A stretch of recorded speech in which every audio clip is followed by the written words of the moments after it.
Hey everyone, it is Troy, Roadside RC.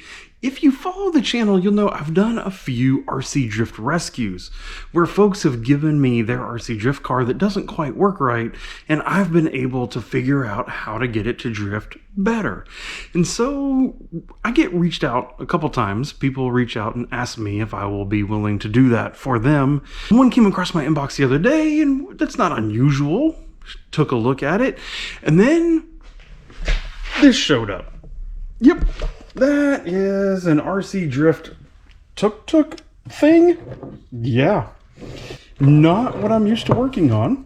And so we're gonna have to dive into it and figure out what it takes to get this to drift. If you have not heard about these before, these are actually little drift trikes or little drift tuk-tuks that is made by a company, Usukani, which is a very well-known, popular drift company. So it is basically a modified, shortened version of a drift car in the back with a with that on the front. And so this is a local guy here to me who has been messing with this and having some trouble getting it, he says, to actually drift. And so we are going to take this thing and see what we can do to get it to work better. Now, a couple things that I'm immediately noting is it has all the components. I see a Protec servo, which should be a nice servo. I see the Yeah Racing Hack Slider full-size gyro, which is actually one that I do not like. I'm not a big fan of that one. He is running a FlySky GT3B controller, which, depending on what we're doing, should be appropriate. And then it appears this is a motor and ESC in one unit, 2-in-1 unit from Dynamite. And if I remember, these are a pretty dang high KV. That might be the root of some of our problems, but very specific tires for these. Feels like a locked diff. And when I come around here to the front, what I'm noticing is the steering angle here is not very good. So we're going to want to look at that and see what we can do to get a little bit more steering angle out of it. That's going to be hard to drift with no matter what. But the good news, I have a battery, I have a controller, I have a chassis. I think it runs. So let's do the first thing we're going to do is fire it up and just try to drive it. Controller is on. Let's hit this power button and see what happens. Okay, we have beeping. Oh, that steering is really, really fast and really touchy. But right is right, left is left. That's a good start. Let's see. Okay. That doesn't feel so bad. That doesn't feel like some crazy RPM we're getting out of that. Oh, look, cardinal sin number one. How many times do you see this? Where people get this wrong right here. I'm going to move this direction, right? Like the car is sliding this way. The steering should counter turn this way. And what happens? It's going the other way. Oh my gosh, this is going to be completely undrivable. It's problem number one that we have found. So this Yeah Racing Hack Slider gyro should have a normal versus reverse in it. So we're going to power down and toggle this switch in here to reverse that so that the gyro is actually counter steering the way that we need it to. With that changed, flip it on. All right, steering is still right is right, left is left, but now, whew, we're going crazy. We're twitching like crazy. That gyro seems like it's very sensitive. Let's just see. If I pull it this way, oh, look at that. We're actually counter steering the correct direction. That will make it so much easier to drive. But again, we're getting a lot of chatter out of here. So problem number two, we need to look at how this gyro is set up in the controller. All right, if you're running this GT3B, it looks like he does have the gyro plugged into channel 3. And if I come over here to the channel 3 to the endpoint, it's sitting at 120%. So that gyro is cranked all the way up. Let's get this bad boy down here to like 70 something and see if that eliminates our gyro chatter. Oh yeah. Servo is not nearly as responsive as it was before, but it's actually going the correct direction. It's still responding and no more gyro chatter, no more servo wobble. It's time to actually give it its first test drive.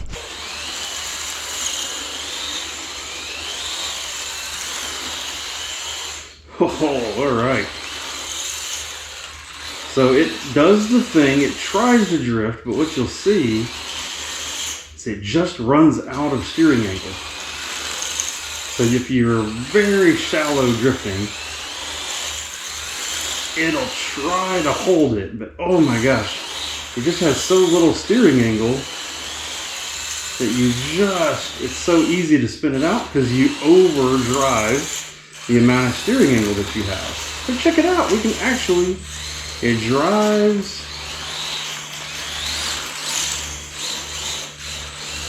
I don't think we're too far off from having a working vehicle here.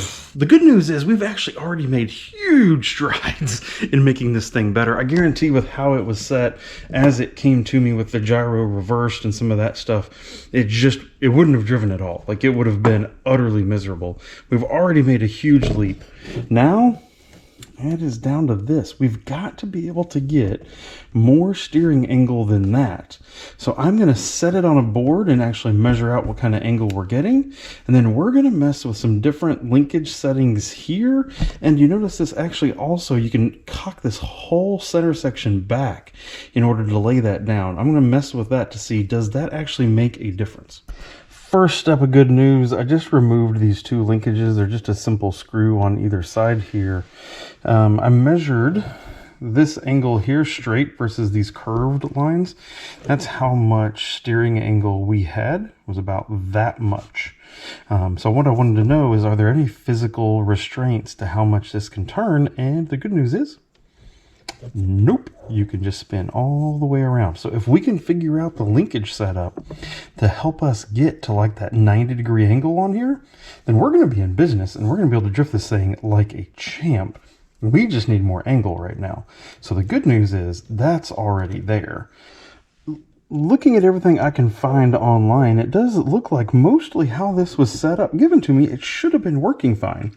And then I noticed where some of the binding was. Look at this. These ball ends, they don't move. The ball ends are stuck. They don't ball at all. They don't. There's definitely an end there, but there's no movement or wiggle. Turns out they were pushed too far into the ends, right? It's supposed to do this. It's supposed to have wobble and wiggle, but instead they were pushed in too far, which means there's no movement and it binds up the whole linkage. So simple. I use my set of shock pliers, pop them back into where they go. I bet we get a little bit more steering angle now. Next issue that I see here as I go to try to put this back on, this is why they were bound up. So this servo horn is not the factory servo horn. The owner put a different one on. Factory one's plastic, of course, stripped out pretty quickly. So put this beautiful aluminum servo horn on, but it's not as thick as the factory one. So it's actually down too low. You can actually see how much thread sticking out the bottom. There's no pivot on this end. This is all fixed. And what you can see is that ball end wants to be below where it mounts. So you're putting bind on this whole unit right here and where it goes in there. And then as you steer, because of this angle, it tries to climb uphill. And as it tries to climb uphill with that steering, it just binds up this linkage.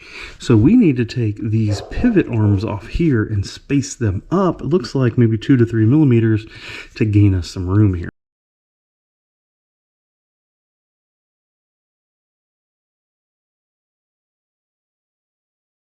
To the rescue comes a super old spring kit from Home Depot with, just a whole smattering of springs here that I've been trying.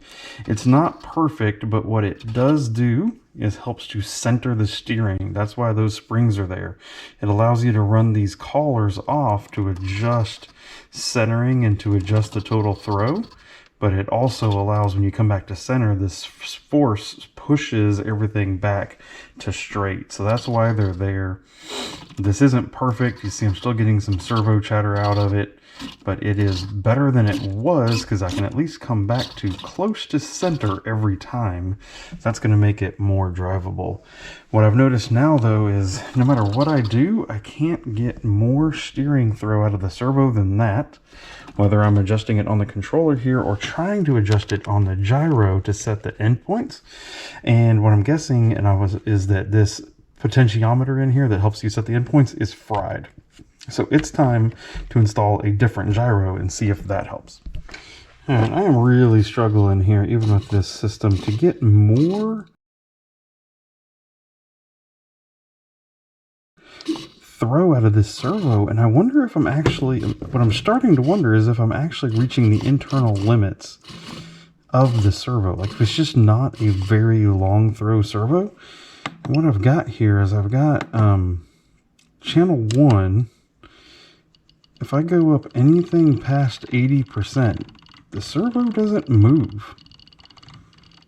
It doesn't give me any extra throw. And once I get down past 70 is when you'll actually start to see an endpoint adjustment change. I'm thinking this servo just doesn't have enough travel to steer it as far as we need it to. So I'm going to end up putting a different servo on it. Okay, I have spent a long time looking at the front and the whole steering mechanism of this tricycle. Really what we come down into is you have two different locations where you could choose to mount this front linkage. You can choose to mount it in the front location or the rear. The front location requires a lot of servo travel in order to get the proper angle that we need. And I even went through 4 or 5 different servos plus multiple controllers, all trying to get the servo to give more throw to where when the linkages are in the front, it would actually give us the steering angle that we need. Unfortunately, none of those combinations worked. But if you move this linkage back a hole, then the servo doesn't have to go as far and you can get full lock, which is exactly what we need. The issue is it goes too far and it binds, and then the servo can't push the steering back because it's actually gone kind of past center. You see kind of that flop right there? It goes boom. So I need to find a way to limit the amount the steering throws. And if I can get it to where it limits it in something around this range, then it will actually push back and it should work. I think I finally nailed it. There's a chance. There's a small chance I finally nailed it. I ended up noting that because the servo horn was not the factory one, maybe the servo horn was too wide. So what I did is I rotated these around and actually hooked it in on the inside instead of the outside, just as a test to see what that looks like, narrowing up the angle that these bars are coming into the steering at. And then still leaving the springs on here, full tension across all of here, I ended up making this a puller system instead of a pusher system. So before, what would happen is as you'd steer, this linkage would push on the spring, push on the stopper in order to turn the wheel. Like if I'm turning left here, that's what would happen. Now what's happening instead is this linkage is hooked in here, and as I turn, I'm actually pulling it with the left side, kind of like you would do. And you see the gap opening up on the other side as it turns. But then when I come back, it has the ability to pull it back more. So I'm into a puller system instead of a pusher system, and that is working out much better. Plus, if you remember here, this is the mark and the angle that I had before from the factory, from when I got the car. Now, as I steer it, look at that. We have like double the steering angle that we did before. Like double the steering angle. And it doesn't get stuck anymore. Whereas before it would get stuck and it would get past center. It no longer does that with this pulling system. Ha ha! It is time to look at this a little bit more and then give it a test drive.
I'm not going to lie, there was definitely a moment in which I thought this little vehicle was going to get the best of me, but no, we have got it. We have got it figured out. It's all about that front suspension and the turning geometry.